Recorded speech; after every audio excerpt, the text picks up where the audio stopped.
الحمد لله. يا عبودي، انت جايبني صاغ عشان افضل قاعده لوحدي ولا ايه؟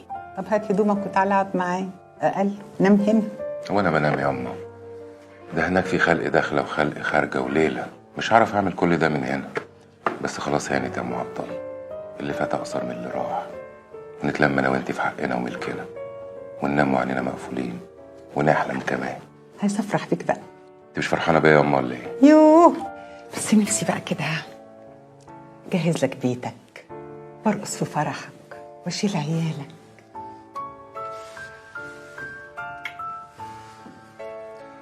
اول ما اعرف ابص في عين واحده يا ام عبد الله واقول لها ان عبد الله جاب حق ابوه وامه، وان اجيب منها عيل يقف على رجليه في وسط الصاغه من غير ما يكون خايف، هعمل كده. امبارح كده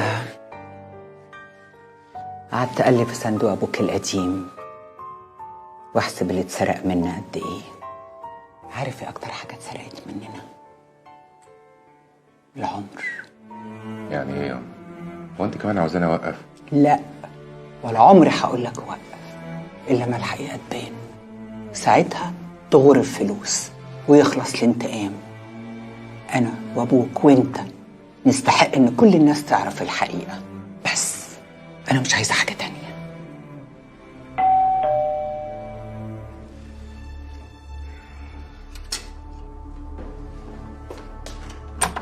علي جرى يا عم نوح؟ في ايه؟ ولا تحب اقول لك يا عبد الله ولا بتحبها يا نمر؟ ايه انت طالع لحد فين؟ انت اتعطلت يالا ولا مبلبع حاجه؟ في ايه يا عبد الله؟ مفيش حاجه يا اما، خش انت جوه. اوعى يا عم، ما هو لما تيجي على ابويا مش هسكت لك.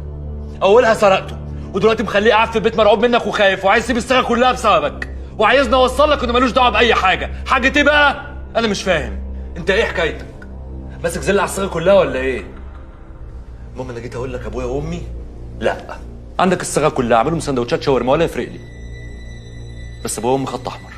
انا بحبك يا علي، وده اللي هيخليك تنزل من هنا على رجلك. بس انا هنا بعمل ايه وايه اللي بيني وبين ابوك وامك مالكش فيه. طول ما انت بعيد عن سكتي علي دنيتك امان، هتقف قصادي هجيبك الارض. حلوه الرجوله يا علي، بس في مكانها.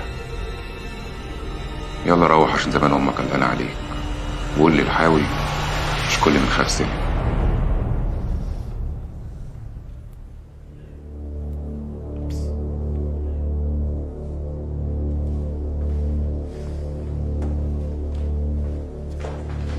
ناقصة هطل وعيال صغيرة. قطع شبه ابوه، متعرفش اقوله من اخره. الحاوي. مين حاوي؟ ايه يا ام في ايه؟ الحاوي. انت فقدت الذاكرة انت كمان ولا ايه؟